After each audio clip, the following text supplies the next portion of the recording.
Stock tip. Best stock setups.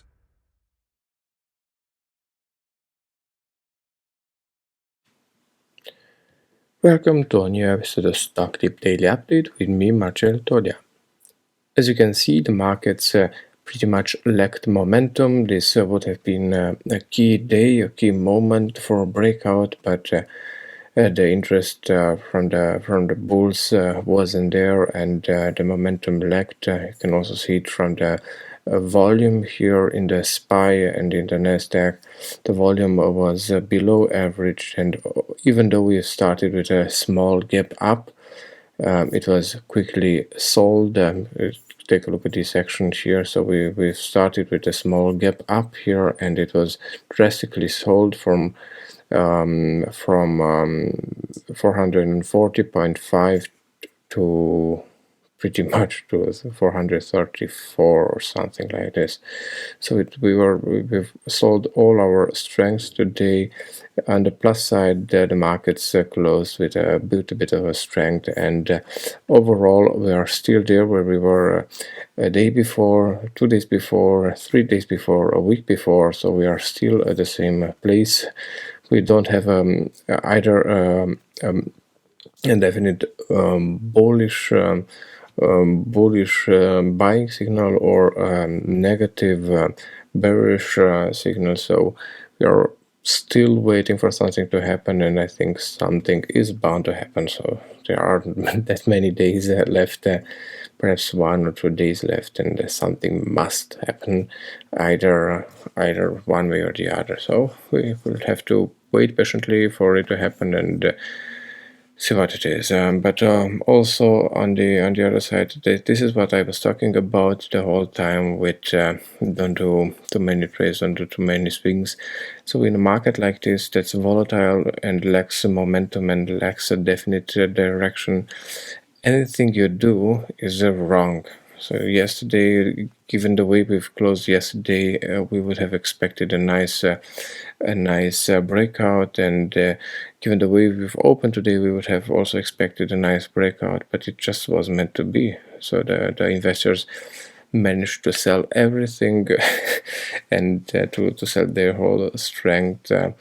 And if you take a look at the Nasdaq, for example, we were above this trend line here, above this resistance line, and in the end, pretty soon actually, it was all sold. So I also received signals to buy the Qs at 348.6, only to see it drop like a stone in water. So if you try anything, you will get a little. You will get to count your money and to see that you're definitely in minus. And if you count one trade at a time, every day 1 or 2 trades that are going wrong or that are going to be stopped the next day, you say, oh yes, today is going well, but the next day is going to be in minus. Then at the end of the month, you are going to lose 10, 30, 40% of your portfolio, of your whole portfolio. And given that we've struggled to make 10 or 15% in the first month or so, to lose now every week, to lose 2, 3, 4, 5% just because you can't. Just because you have a niche and you must scratch it, I don't think that's pretty wise. So like we did before, I would advise against doing too many trades. Like we did before, I think less is more, and we just have to wait patiently for something to happen, either one way or the other. And so the markets are still at the same point. The journey is still not clear. We may break out or we may break down again. And with the thing with Russia and Ukraine, I don't expect an end to it pretty soon. So and I think most investors are going to see that and are going to say, okay, to hell with it. We just can't sit here and wait for something to end. The last time around in Syria, it still hasn't ended, and who says it will end now in 1 or 2 weeks. The IVM moved pretty much sideways. and consolidate it further. We are still beneath this support line here. So overall, it's not a bad position to find ourselves in, either in the SPY, NASDAQ, or the IVM, but it's also not a good position. So it's just a position, it's a neutral position, like it has been now for a month or so. Like I've also posted it on the stock-tip.com website, so StockTip website.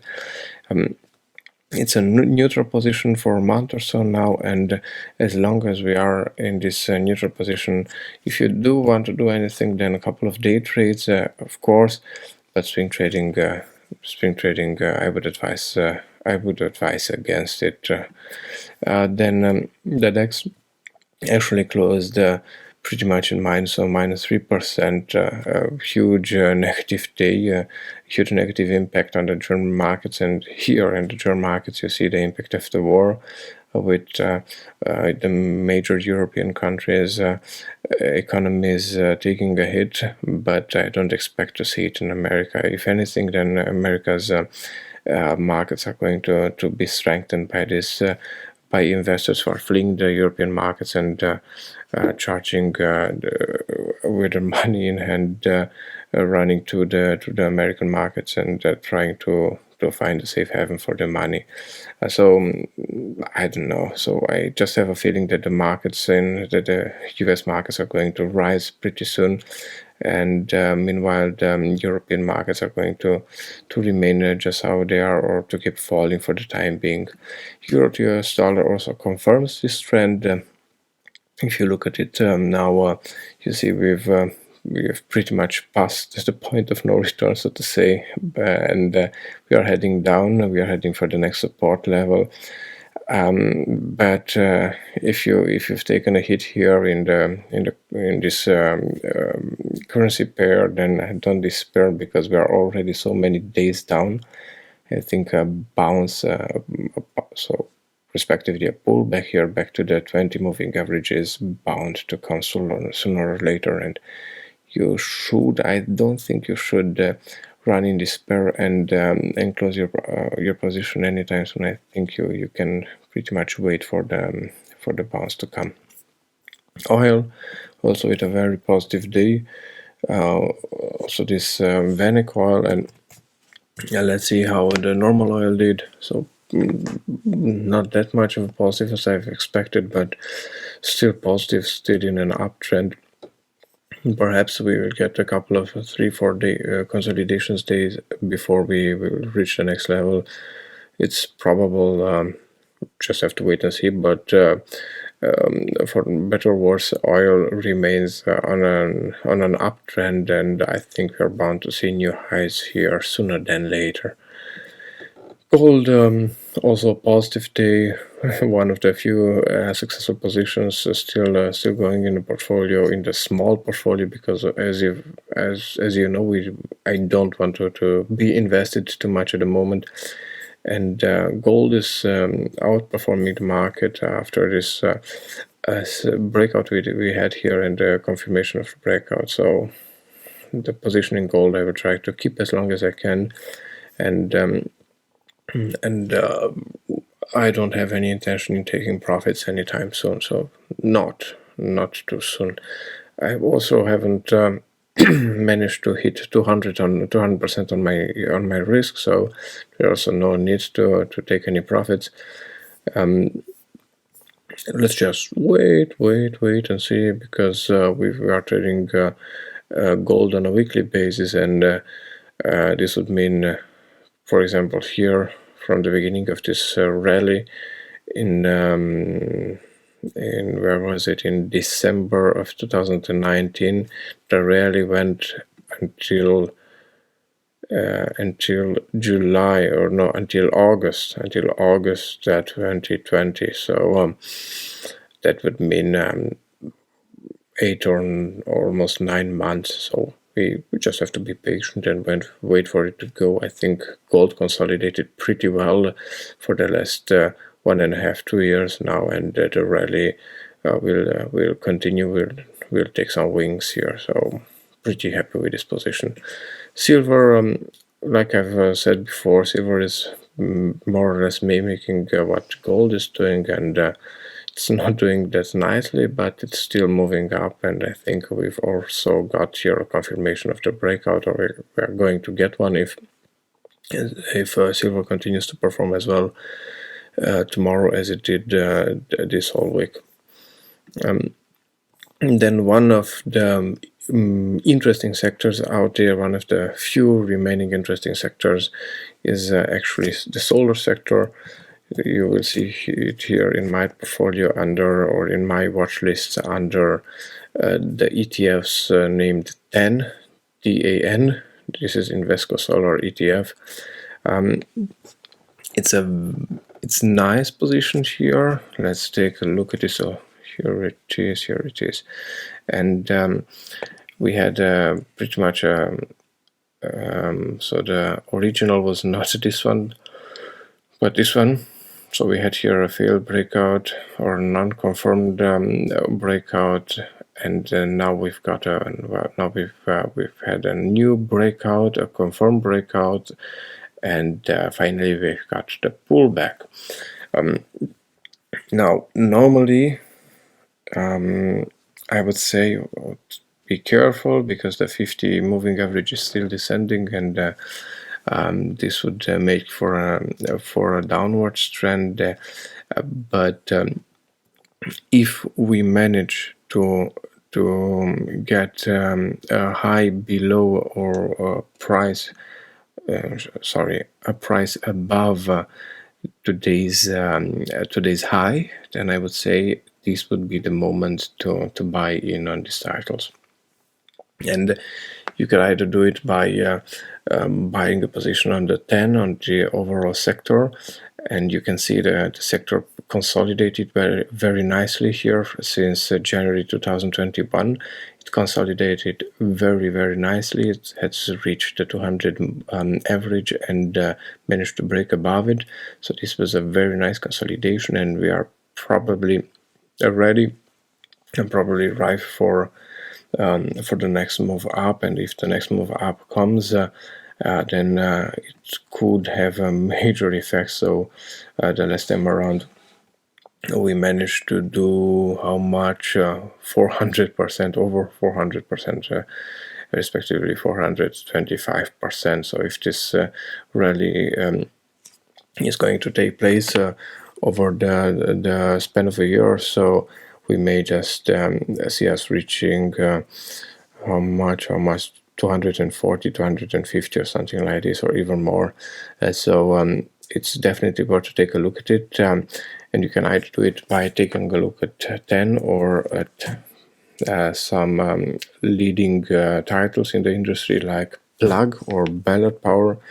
For the looks of it, I prefer Plug. I will always preferred Plug over Ballard Power, but they are both a nice title to have, and they've given us the pullback we've been waiting for the last couple of days. You see here this trend line. I just either like this. Let me draw it better. Either like this or like this. It doesn't really matter. If you get a new breakout above this line, then Plug would be for me a definite buy, and one of the best buys one of the best setups. So this is my present to you. Remember, this line has to hold. If this line doesn't hold, then this setup isn't valid anymore, and we will have to wait another couple of days or weeks for the next consolidation. But today, at this time, this is a major setup, and if you get some momentum here, then Plug could catch some wings and could start flying pretty soon. So this is my gift to you today. And then let's continue with the rest of the portfolio. Amazon, I'm still short in Amazon, and by the looks of it today, it was a nice decision to keep this short position. So today, minus 2.7%, huge day. I've decided, on the other side, to close my position in brass today. I should have left it go further, because I still believe the trend is negative. Didn't have anything to do with the trend. I didn't get stopped. I was still in a very healthy plus, but I needed some liquidity because of my options that are devaluing as we speak, following so many days where nothing happens. So I am losing money every day. So I wanted a bit of liquidity, and that's why I've stopped Brass. DVAC also had a plus minus 0 day, even though we see here 2.2%. So I would just say neutral day here, and gold we've already talked about. So the strategy going forward would be patience, patience, discipline, patience, discipline, patience, discipline, and lastly success. Just wait for the next setup for the next rally to start, for the next breakdown to come. Either way, we are bound to make some profits, but we just have to wait for it, and it is worth waiting for it. You don't have to catch the very first day of the rally. I will show you what I mean. So this is the state of the market right now as it is. But if you take a look at the COVID crash here, so I will show you what I mean. If you take a look at the COVID crash here in the SPY, this would have been the beginning of the rally. So you would have missed the beginning of the rally, and you would have said, "Oh, we've waited for so long, and we've missed the beginning of the rally. How am I going to make money? We've lost a huge opportunity to make money." So that's not the case, because take a look at it. The first day of the rally would have ended here, and after 1 week or 1.5 weeks, you would have been again at the same position here.